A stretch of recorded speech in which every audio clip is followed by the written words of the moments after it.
We will resume with our study of the Narada Bhakti Sutras. We were discussing Bhakti Sadhanani, the disciplines required for reaching the heights of Bhakti.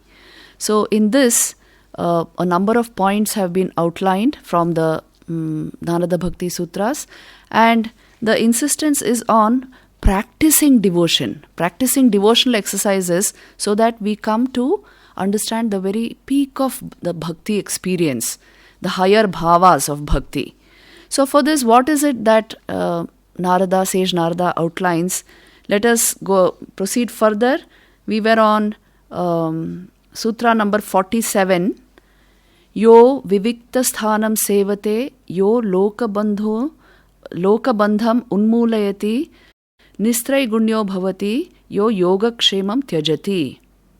So these are some of the preconditions which he sets for the practice of the higher aspects of bhakti.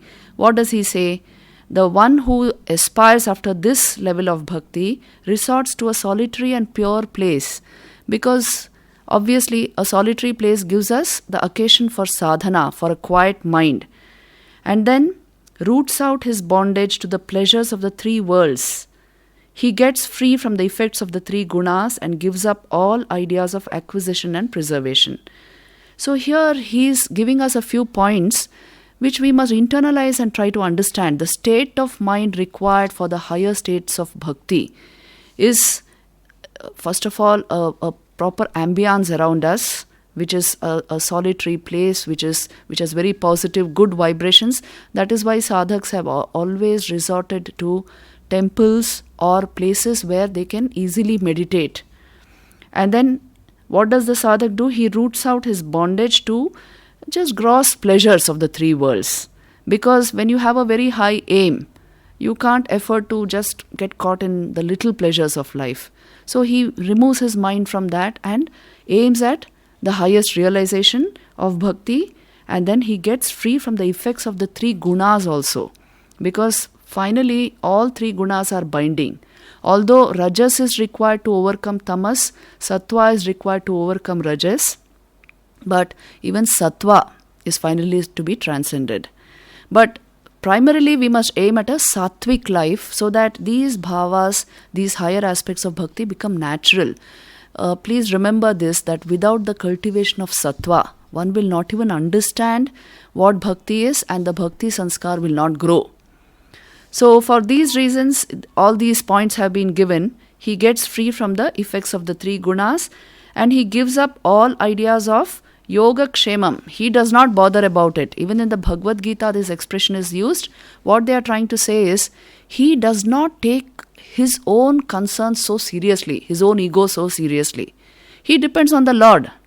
There is you can say, primordial force, the very source of creation behind us. The bhakta has learned to tune into that source, and that is why he depends on the Lord and does not take his own ego and efforts very seriously, and that is why yoga kshemam tyajati. He gives up this tendency for acquisition and preservation to a great extent. When dependence on the Lord comes into our life, the path becomes smooth. The path becomes smooth. The mind itself shows us the way. So these points are all outlined for the development of bhakti. Then we have Sage Narada telling us, ya karma phalam tyajati karmani sanyasyati tato nirdvandvo bhavati. Now this should not be taken literally, because here he is telling us, he who gives up the fruits of all work and renounces all actions. But here he means selfish actions. Actions done for the ego. These are to be renounced. So this is the understanding required in the path of bhakti. And he passes beyond all pairs of opposites such as pleasure and pain, so that he develops an equanimous state of mind, which is very much required for bhakti sadhana. In fact, for any form of sadhana. So you see, primarily what is being insisted upon, giving up karma phal, the fruit of all work. Because what? They are not asking us to give up work. They are asking us to give up the fruits of work, which means the binding effects of only thinking of the result of the work we do and the personal attachment towards those results. This they are asking us to remove. And hence, thus, selfish desires and actions they are asking us to remove.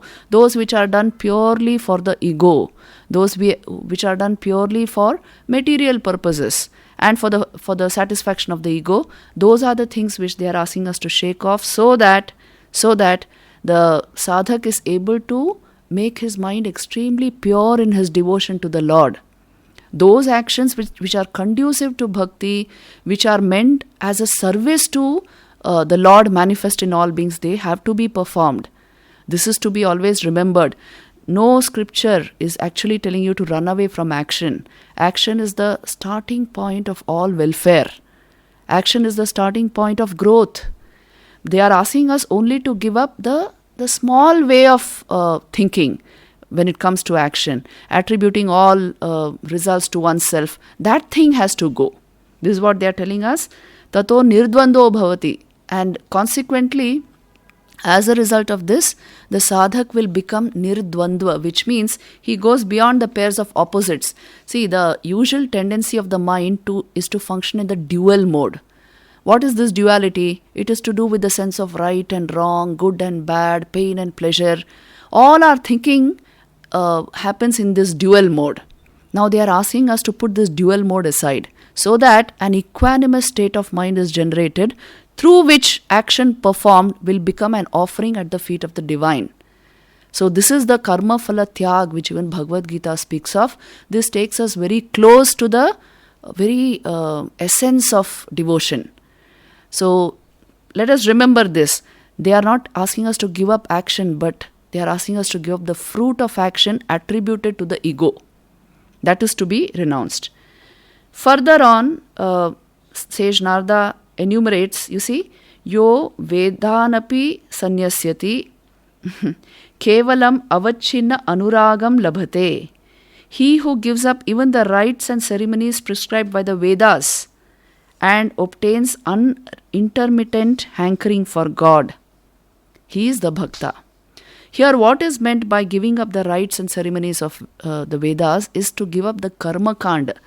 Those actions of the Vedas performed for personal selfish gains, for egoistic pursuits, that is to be given up. That is being said here. And kevalam avachinna anuragam labhate. And attaining to that state where one's devotion to God, one's love for God is unintermittent, which means continuous. Bhakti is like the continuum in one's first person experience, the devotion to the Lord.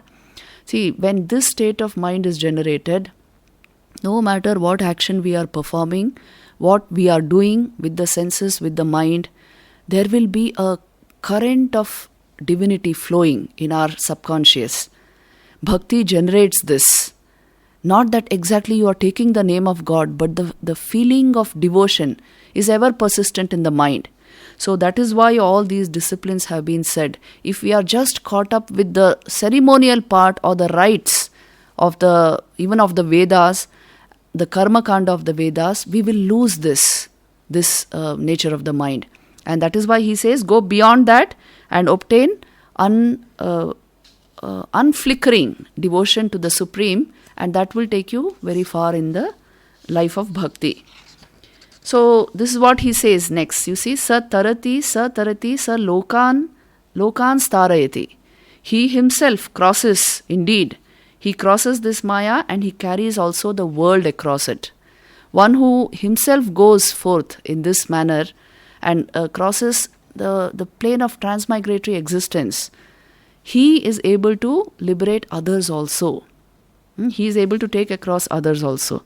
So this is being said here. The whole point is to become mature in our feeling of bhakti. That is the main thing in spiritual life. No matter what our goals are, even if our goal is higher knowledge, our goal may be concentration of mind, our goal may be action in the world, still an undercurrent of devotion is required, because without devotion nothing actually works. And there is a huge emotional self in us. That emotional self will remain unsatisfied without the development of bhakti. So bhakti is sort of complementary to all paths. and the common factor which should run across no matter what we are aiming at in spiritual life. And for the bhakta, the sadhak whose main path is bhakti is everything. So that is why all these disciplines are being spoken of here in this text, which is entirely dedicated to bhakti sadhana. Now you see that we begin the 4th adhyay here in Narada Bhakti Sutras. It is called Prema Nirvachanam, the best expression of the feeling of love, the essence of love. What is this prema like? Prema is the highest love which one can have for the divine. So it's an extremely exalted state of devotion. See, in the modern world, we don't even use this language. We are happy to think of little pleasure, little relationships and understanding. We are contented with that. But the fact is, the human mind is capable of the very reaches of exalted devotion, so high, so transcendental, that it makes the devotee one with the Lord. It forces God to come into the life of the devotee. So this is a possibility, but only when this devotion is raised to a certain pitch. So here he is going to help us understand what is the nature of this love like and why this love is the highest. The common love which we understand is usually prone by desire. Desire is at the root of it, and mutual satisfaction is at the root of it. But bhakti goes far beyond any such biological need. It is born of the tranquil heart. So its very sum and substance is different. Its very essence is different. Its purpose is different. And its nature, that is why it's transcendental. It does not fall into the normal category of what passes for love. It goes far beyond that. So what is its nature? What are its characteristics? Anirvachaniya prema swarupam, he says first. That means the intrinsic nature of devotion. It defies exact and precise analysis.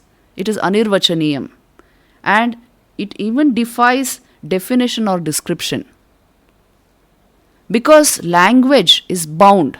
Language itself is bound by, you see, the vrittis of our mind, by time, space and causation, by the tendencies of the mind, by the attributes and sanskars of the mind. So it goes beyond this sphere of language, and that is why it is ineffable. It cannot be expressed in normal terms. But it is prema swarupam. It is of the nature of supreme love. Now, there is no creature on the planet who doesn't understand what love is. So it can be known, but not in terms of what is ordinarily understood as love, and not in terms of any form of speech. You cannot express it that way. So it is anirvachaniyam. This is the first sutra he gives under the Chaturtha Adhyay, the 4th chapter. Then he says, Muka aswadanavat. It is like a dumb man tasting something delightful. See, the experience of joy which a dumb man gets when he tastes something sweet but cannot express it. So this is what is called ineffability. In philosophy, it's an important word. It's a tremendous experience which he can't express. So this is the nature of this higher love. This is how he is describing it. Like, for example, there are certain experiences in life. In fact, the deepest experiences of life cannot be expressed. They can be known. They can be felt. It's a felt experience. But they cannot be expressed in any way. And you cannot draw an upama, a corollary or an equivalent to that experience, because it has no equivalent. Like, for example, commonly the common example given is like the taste of ghee. You cannot describe it. Like the taste of higher devotion is something like that. You cannot describe it. It's a completely fulfilling experience. The fulfillment itself gives the higher taste, but you cannot describe it. So these ways he's telling us about the higher aspects of devotion. Then he says, Prakashyate kvapi patre. This devotion nevertheless manifests itself in one, whosoever it be, when one has made oneself fit for such manifestation by constant sadhana. Patrata means fitness. How does this fitness come? By sadhana. When the mind becomes of that type, when all the vrittis of the mind support the inner cause, support the will, then the mind becomes very powerful, because now it has only one aim, one purpose. So this is what is called patrata, fitness. The whole mind has become like a battery, you can say, one charged unit which can lead us to the goal. If the mind has different inclinations and diffused inclinations, then it is difficult to attain the goal. So that is why he says this is found in some fit people who have made themselves fit by dint of their sadhana. That is why you see there is no substitute for sadhana. In fact, the deeper aspects of the spiritual life can only be felt and can only be got through sadhana, some kind of intense practice, some kriya. Sticking to that will translate it into first person experience. So this is possible in the life of the sadhak if he sticks to sadhana. That is why the insistence here. And without sadhana, one can have actually no idea of it.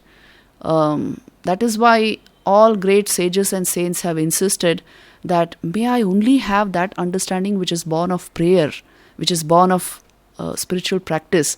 In fact, this was the prayer of Saint Francis of Assisi. He would say, "O Lord, only give me that knowledge which is born of prayer. I don't want any other knowledge. It won't satisfy me."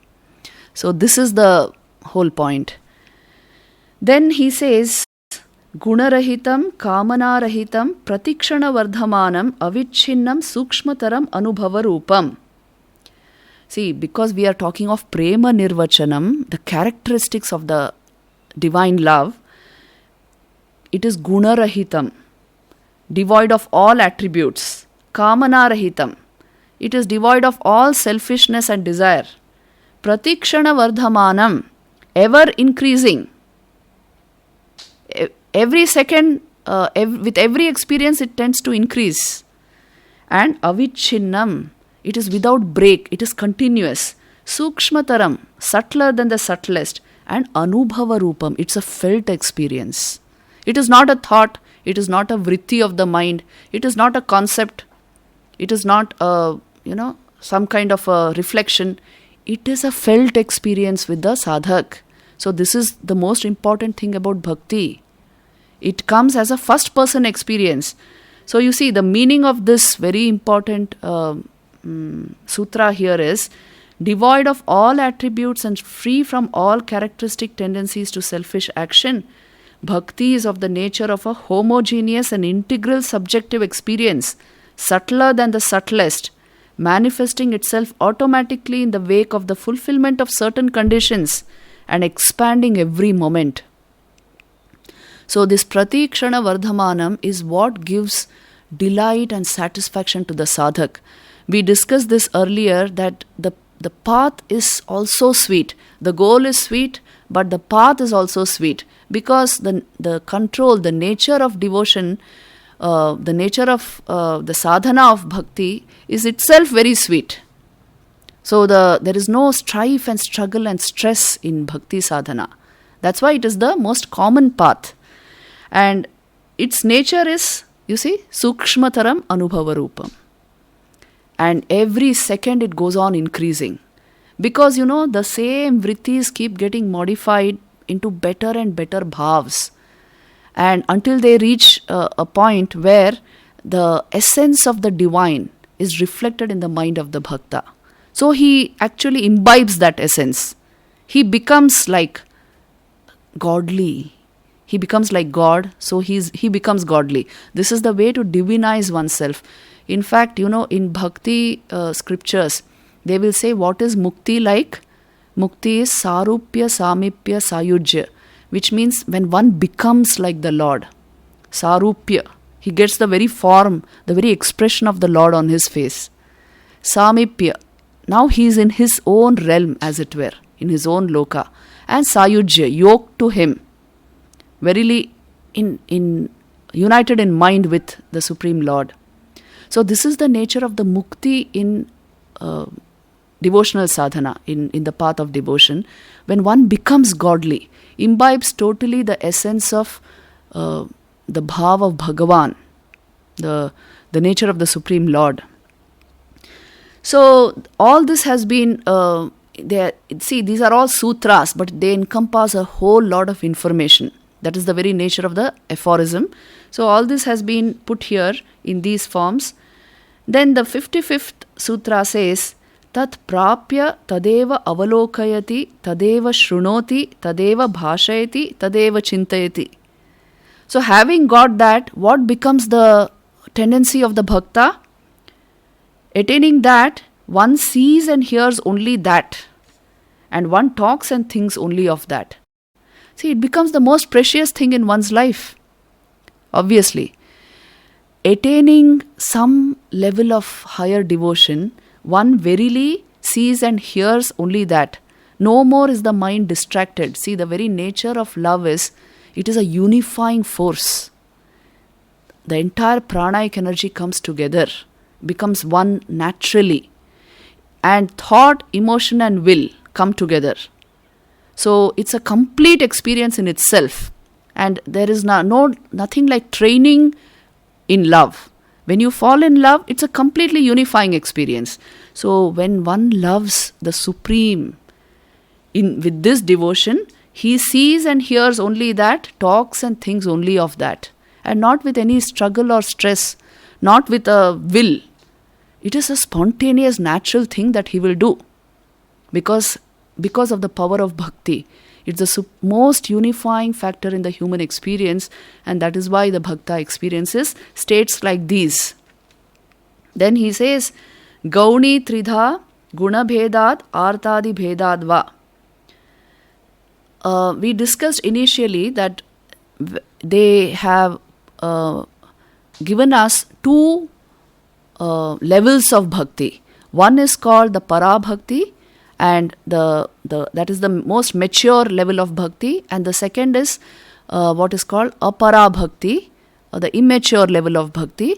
So by constantly practicing this apara bhakti, which is further divided into gauni bhakti, and the other one is mukhya bhakti, by practicing these, gradually one goes to the level of para bhakti. So this Gauni Bhakti is now being spoken of here. What is to be practiced to go to the para level? So here he says Gauni Tridha, Guna Bhedad, Artadi Bhedadva, which means this secondary devotion, Apara Bhakti, is of three kinds according to the qualities of the mind of the person in whom it manifests itself. Either it may be classified as Satvika, Rajasika and Tamasika. This is the most appropriate translation actually, because according to the tendency of the bhakta's mind, Gauni Bhakti manifests itself.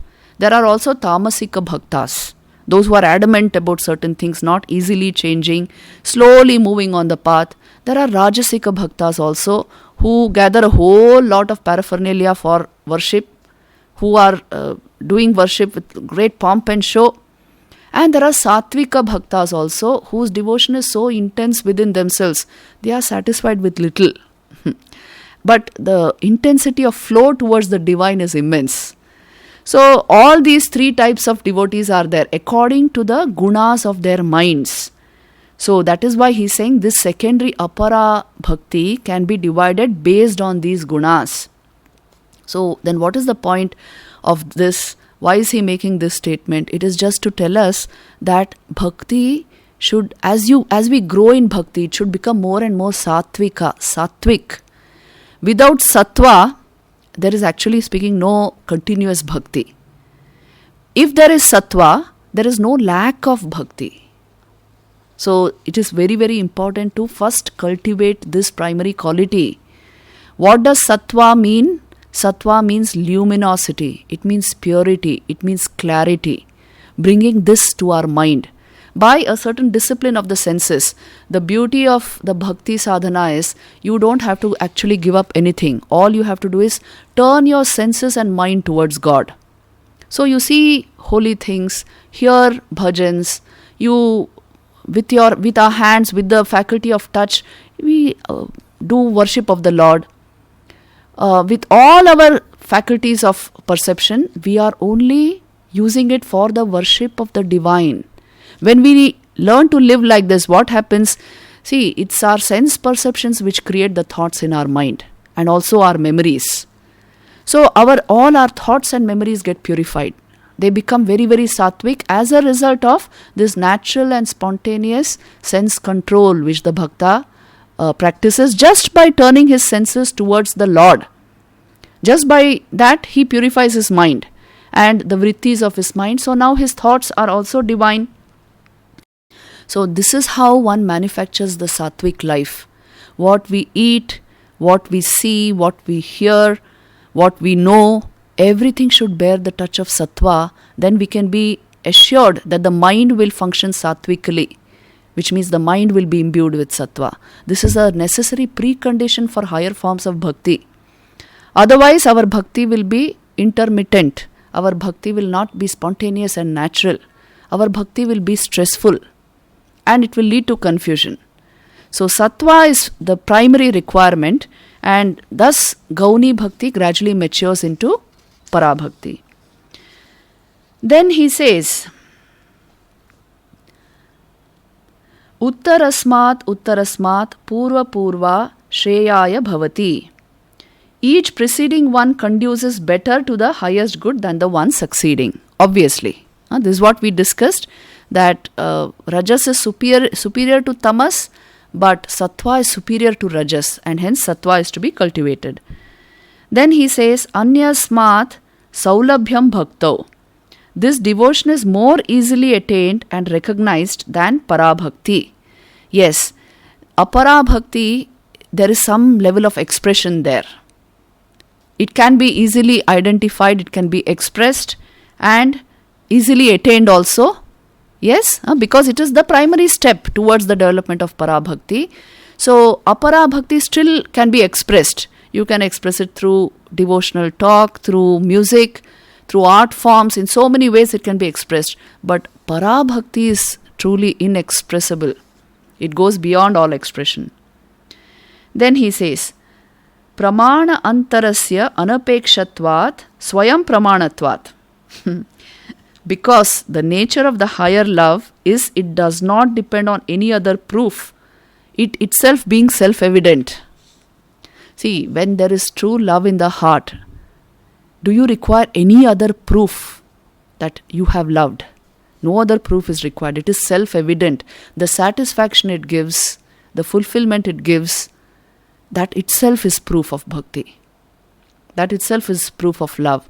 Nobody has ever asked for proof when one has truly loved. Have we ever asked our mothers whether they love us? The love is always there, so there is no need for a proof. So this is the point he is trying to make. Love is so self-evident to the bhakta, he will not ask for proof. And one who is asking for proof has suspicion about that love, so there is lack of love there. Then he says, Shanti Rupat Paramananda Rupacha. It is also of the form of complete peace of mind and supreme joy. See, the nature of love is like that. It puts the mind at rest and it gives supreme joy to the heart. Both the mind and the heart come in sync, function in sync, because they are happy. When there is love in the heart, they will be happy and they will work smoothly. There is absolutely no friction. So this kind of love is, the mature form of devotion or bhakti. Very, very important for higher fulfillment in life. When you see all the problems which we face, especially in modern life, are only because we have not cultivated the emotional intelligence required to garner our energies towards bhakti sadhana. We are busy wasting it on a whole lot of things. In fact, there is no concept of EQ in most people, not to speak of EI, emotional intelligence. So when the emotional quotient is very low, we mess up with our life and with the lives of others. We mess up with our relationships. And so you require more and more relationships because at every front you are messing up. With this kind of mind, bhakti cannot be attained. So take care of our emotional life. That is very important in bhakti. Primarily, any teacher of bhakti will tell you this. Take care of your emotional life. Make sure your emotions are purposeful, self-motivated and flowing in one direction towards the object of your devotion. Don't mess up on the emotional front. This is something the younger generation has to learn. For the simple reason, if we mess up with our emotions, tomorrow we will mess up with our life. Emotions play a huge part in any person's life. So take care of this. That's the message. So that what happens, the emotional energy entirely can be transmuted into devotion, finally, towards the Supreme. And as a result of that, it will leave both the heart and mind completely satisfied, pure and joyous in themselves. So you don't constantly need somebody or something to come and give you joy. You are happy by yourself. You are contented by yourself. So this state is being described here. Shanti Rupat Paramananda Rupacha. Then he says, Lokahanau Chintana Karya Nivedita Atmaloka Vedatvat. The bhakta has no cause to worry himself over the miseries of the world, for he has surrendered his own self, the world as well as the Vedas to the Lord. See? Too much worry about the things of the world does not befit a bhakta. Why? He does not begin his day with breaking news. He begins his day with devotion to the Lord. He begins his day with sadhana. He knows there is a higher reality which is taking care of the destinies of all beings. He surrenders to that higher reality. He tunes into that. So when his energy is so high, there is no fear and worry unnecessarily. So this state of mind is very important. See, when we don't have a devotional life, then we are totally at the mercy of what is being thrown at us by the world. And the first thing that people start getting worried is why the world is, it's after me, it's so bad, it's so ugly. Because look at the news and all the time breaking news. So let us correct this state of mind. When we have peace within ourselves, higher devotion within ourselves, the world appears very beautiful. So the bhakta has no cause to unnecessarily worry because he has surrendered everything, his own life, his world, and even the Vedas, the knowledge he holds, to the Lord. Then he says, Tad siddhau loka vyavahara heya kintu phalatyagaha tad sadhanam cha karyameva. On the attainment of bhakti, or even for the attainment of it, life in society need not be shunned. But only the fruits of all social activities are to be surrendered to the Lord, turned towards the Lord, while all such activities naturally righteous and so bearing noble fruit may be continued. So we must remember what is to be surrendered, what is to be renounced. Normal family life, social life need not be shunned. But the fruit of our actions, the fruit of our services are to be turned towards the Lord. That's the whole point.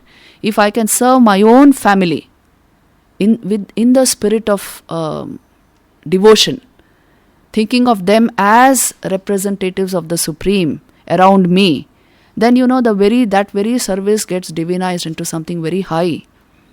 So you see, nothing is to be shunned, only the fruit of all actions is to be directed towards the Lord. Selfish, egoistic action is to be given up. This is the message. And it will naturally bear very good fruit if we can serve with this mentality. One does not have to run away to the Himalayas to become a yogi. Right where one is, if one maintains this attitude of mind, one becomes a yogi. This is the great message of the Bhagavad Gita, and Vivekananda used to insist on this. Where you are is the right place for you to grow. What you are doing is the right place for you to blossom forth.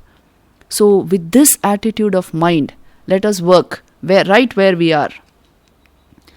What is to be avoided, this also he will say. What is it that actually punctures our devotion or can cause a lot of ups and downs in the life of devotion? He says, Stri dhana nastika vairi charitram cha na shravaniyam. What is to be avoided? Stories or descriptions about women, wealth, and atheists, unbelievers, should not be listened to. Because all this will scar the mind. It will give a negative bhav. The purity of mind will go. Seeing all kinds of movies in the modern world, this is the problem. Seeing all kinds of things, anything that pops up, it's fine. See, if we live in so carelessly, then we are bound to collect all kinds of sanskars. And it will be difficult to, then you can erase it from your phone or from your laptop. You cannot easily erase it from the mind. Once the vritti gets repeated, a sanskar is generated. And it goes into the subconscious and becomes your memories for the future. So when it goes so deep, let us take care of it right in the beginning. That is why he's saying it, very bluntly, that don't go into all these things, descriptions of unnecessary things in your life, and just focus on the Lord. Make sure you hear what is right and good. Make sure you see what is right and good. Your memories will naturally be good. And your thoughts will be wonderful. So then he says, and what is to be given up entirely? Abhimana dambhadikam, pride, vanity, and other egoism, all these vices, these are to be cast out. These are to be renounced totally. Then he says, tad arpita akhila achara san kama krodha abhimanadika tasminneva karaniyam. Tad arpita akhila achara, one who has dedicated all activities to the Lord. To him, desire, anger, pride, etc. should be, even if they arise, they should be directed only towards him, towards the Lord, or employed only in the exercise of bhakti towards the Lord. See, this is difficult for many people, but this is also a path. When you are only devoted to this one goal of God realization, then he says, whatever arises in the mind, put it in the service of the Lord. Even if it be kam, krodh, abhimanadikam. Even if it is some kind of a passion or anger or abhiman, ego. Sri Ramakrishna used to say this, one should feel the pick for not having got the vision of the Divine Mother. One can get angry with the Divine Mother for not having given the vision, her vision. So like this, turning our emotions towards the Lord. Sri Ramakrishna always prescribed one way in which to purify the mind. He used to say, Mod firedao, which means bring every emotion to the feet of the Lord. It will get divinized automatically by the power of the Lord. But this does not mean we develop anger for the divine, or it does not mean that. What it means to say is cleanse the mind of all these negativities and bring every emotion actually at the feet of the Lord, to the service of the Lord. So if this can be done, it will result in a divinization of the personality and consequent high states of bhakti. Then he says, Trirupa Bhanga Purvakam Nitya Dasya Nitya Kanta Bhajana Atmakam Karyam. Bhajana Atmakam Prema Karyam Premaiva Karyam. He says love and love alone, such as that of a devoted servant or a wife, which transcends the three forms mentioned in Sutra 56, Rajas, Tamas and Sattva. This should be practiced. See, love is the most primary thing to be practiced, devotion to the Supreme. And what kind of devotion? Like that of a devoted servant towards the Master. That is Dasya Bhakti, it is called, the bhav of Hanuman towards Sri Ram, or that of a devoted wife, like Mother Sita towards Sri Ram. That kind of continuous devotion, unremitting and without any kind of a break, a continuous feeling of supreme love to the Supreme is to be practiced, and it should transcend the three forms of gunas. Because you see, tamas, rajas and sattva, they are all binding factors. Although sattva is required, no doubt, along the way for a long time we will require sattva. But that also is ultimately transcended. Sri Ramakrishna used to say this. So this is what is being said here. This kind of devotion is to be practiced where you will even transcend sattva, and complete dedication to the feet of the Lord is achieved. Sri Ramakrishna used to illustrate this with a beautiful story. He used to say, the 3 gunas are like 3 robbers. And when they find somebody on in the forest, the tamas will bind up the person. In fact, no, tamas will actually want to kill him. Rajas will want to bind him up, but sattva will release him show him the way to go back. So this is the nature of the gunas. Tamas is actually killing, and sattva is actually, rajas is actually binding, but sattva frees a person. But he cannot take him back home because he is still a robber. He will show him the way back home. So this is the place of sattva. So all these 3 gunas, we must understand how they affect our mind, how they are part of our mind. Mind functions through these gunas. This is an important Sankhya paradigm. Triguna theory it is called. So if we make the mind very sattvic, it will learn to transcend even sattva guna. This is the way to move towards the highest devotion. We will stop here and continue in the next video. Om Shanti Shanti Shanti.